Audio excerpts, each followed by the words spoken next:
Hello दोस्तों, मैं चंद्र कुमार। स्वागत है आपका आपके अपने YouTube चैनल लर्निंग इंडिया में। तो दोस्तों, आज बात करेंगे यहाँ पे पंचवर्षीय योजना के बारे में। दोस्तों, जैसे कि आपको पता है 2012 से 2017 का जो पंचवर्षीय योजना था वह अंतिम पंचवर्षीय योजना था। दोस्तों, आज हम पंचवर्षीय योजना की पूरी आपको डिटेल बताएंगे यहाँ पे और उसकी ट्रिक बताएंगे कि किस तरह से आपको इसे याद करना है। और काफी बच्चों का सबसे बड़ा संदेह ये रहता है कि सर इसको हम याद कैसे करें, क्योंकि यह 1951 से 2017 तक कंटिन्यू चला हुआ है। तो दोस्तों, पहले मैं इसकी थोड़ी सी आपको डिटेल बता दूं कि पंचवर्षीय योजना को शुरुआत करने का रीजन क्या था।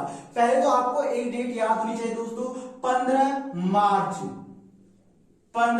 मार्च 1950 को योजना आयोग की शुरुआत हुई थी। दोस्तों, पहले आपको इतना पता होना चाहिए, 15 मार्च 1950 को योजना आयोग की जब शुरुआत हुई थी तो योजना आयोग के अंतर्गत पंचवर्षीय योजना को रखा गया था। दोस्तों, अब ये योजना आयोग को समाप्त करके नीति आयोग की क्या की गई है, शुरुआत की गई। दोस्तों, ये आपको पहले पता होना चाहिए कि योजना आयोग को समाप्त 2015 यानी कि 1 जनवरी 2015 को समाप्त करने के बाद अब हमारे भारत में नीति आयोग की क्या चली है दोस्तों, शुरुआत चली हुई है। पहले आपको इसके बारे में क्लियर करा दूं मैं। अब यहाँ पे ध्यान दीजिएगा दोस्तों, जैसे कि हमने हेडिंग डाला हुआ है पंचवर्षीय योजना, ये था क्या।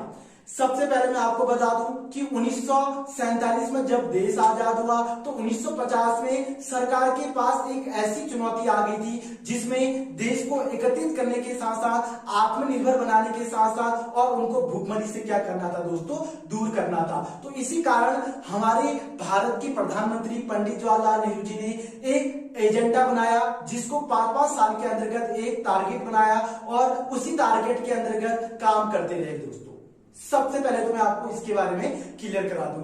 उसके बाद ध्यान दीजिएगा दोस्तों, अगर मैं बात करूं यहाँ पे पंचवर्षीय योजना की तो यह 1951 से लगभग या इसको क्लियर कह सकते हो कि 2017 तक हमारी पूरी पंचवर्षीय योजना 12 पंचवर्षीय योजना हुई है। दोस्तों, टोटल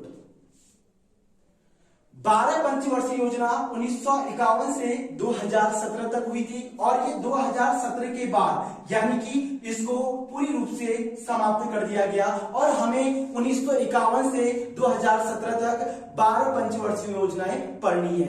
अब यहाँ पे सबसे पहले बात ये आती है दोस्तों कि यहाँ पे बीच में अवकाश योजना भी शुरुआत हुई थी। आपको पता होगा कि 1951 से 1956 से आपका 61 से 66 और 66 से 69 के बीच में हमारे यहाँ पहला अवकाश योजना लगा था। इसके अलग अलग रीजन थे। दोस्तों, हमारे भारत में जो पंचवर्षीय योजना चली थी इसमें 3 अवकाश योजना चली थी। दोस्तों, एक चला था आपका 66 से 69, दूसरा चला था 78 से 80 और तीसरा चला था आपका 90 से 92।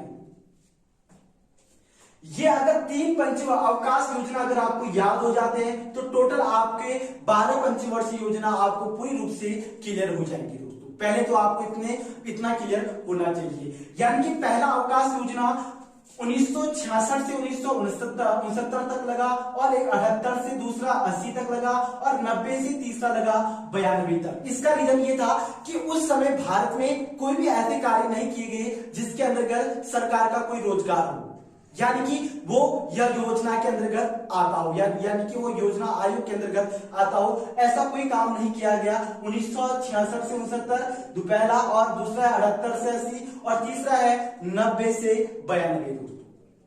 आपको ये 3 पंचवर्षीय योजनाएं क्लियर करनी है, अवकाश योजनाएं क्लियर करनी है और ये 3 अवकाश योजना अगर आपको क्लियर हो जाती हैं तो आपको 12 पंचवर्षीय योजना जो मैंने यहाँ पे लिखी है दोस्तों, ये आपको पूरी रूप से क्लियर हो जाएगा।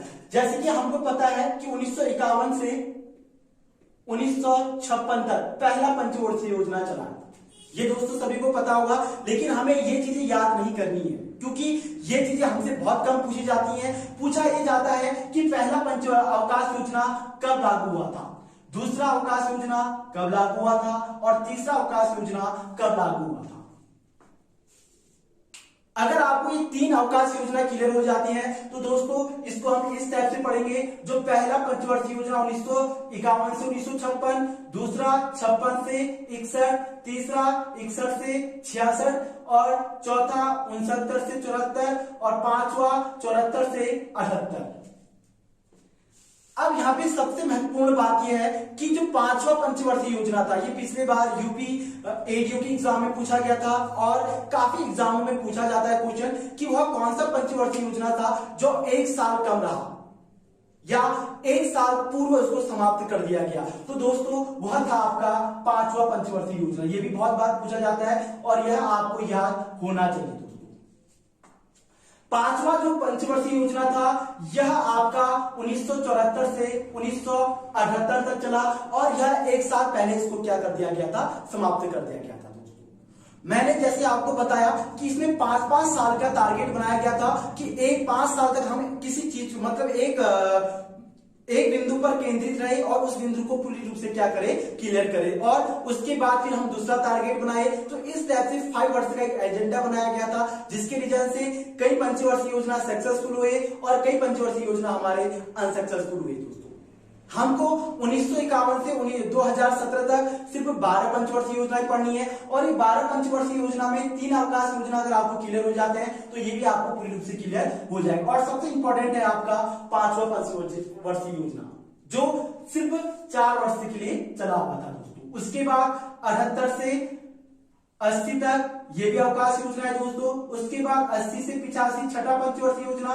7वां चला था 85 से 90 और 8वां चला था आपका 90 से 97 और 9वां चला था 1997 से 2002 और 10वां चला था 2002 से 2007 और 11वां चला था 2007 से 2012 और जो 12वां चला हुआ है 2012 से 2017। और 2017 का जो आपका पूछा गया क्वेश्चन है कि 2012 का कौन सा पंचवर्षीय योजना था, तो 2012 का आपका 12वां पंचवर्षीय योजना था दोस्तों, जो 2017 में पूरी रूप से इसको क्या कर दिया गया, समाप्त कर दिया गया।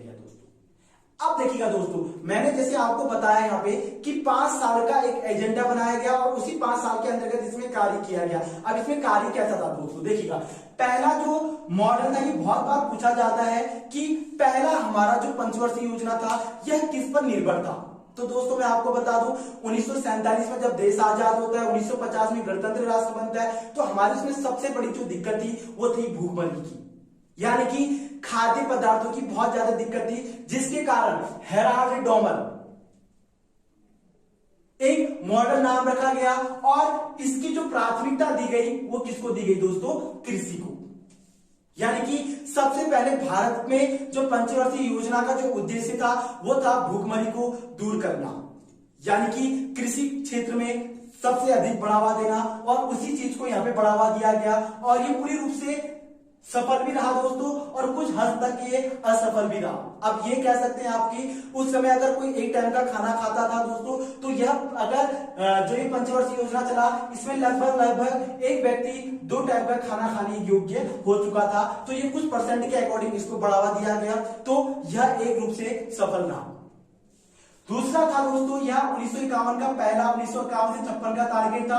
उसके बाद 1956 से 61 का जो टारगेट था महानोबिस मॉडल, ये भी बहुत बार पूछा गया है। महानोबिस जो मॉडल जो टारगेट रखा गया था दोस्तों, इसमें हमारे उद्योग जगत को बढ़ावा देना, यानी कि उद्योग अगर यहाँ पे कामकाज ज्यादा खुलेंगे तो यहाँ की सारी जनताएं या युवाएं क्या करेंगे दोस्तों, रोजगार करेंगे, जिससे कि हमारे यहाँ एक रूप से पूरी रूप से बेरोजगार को दूर करना था। उसके बाद था दोस्तों तीसरा जो पंचवर्षीय योजना का लक्ष्य था 1961 से 1966 के बीच में, ये था दोस्तों आत्मनिर्भर, यानी कि 1961 से 1966 के बीच में आत्मनिर्भर बनाना था। लेकिन दोस्तों यह योजना पूरी रूप से असफल रहा। इसका रीजन था कि भारत ने उस पंचवर्षीय योजना में 2 युद्ध मतलब दो युद्धों के साथ सामना हुआ था। जो पहला था 1962 भारत और चीन के बीच में, और दूसरा था भारत और पाकिस्तान 1965 में दोस्तों। तो ये आपको दो युद्ध इन्हीं के तीसरे पंचवर्षीय योजना के अंतर्गत हुआ था।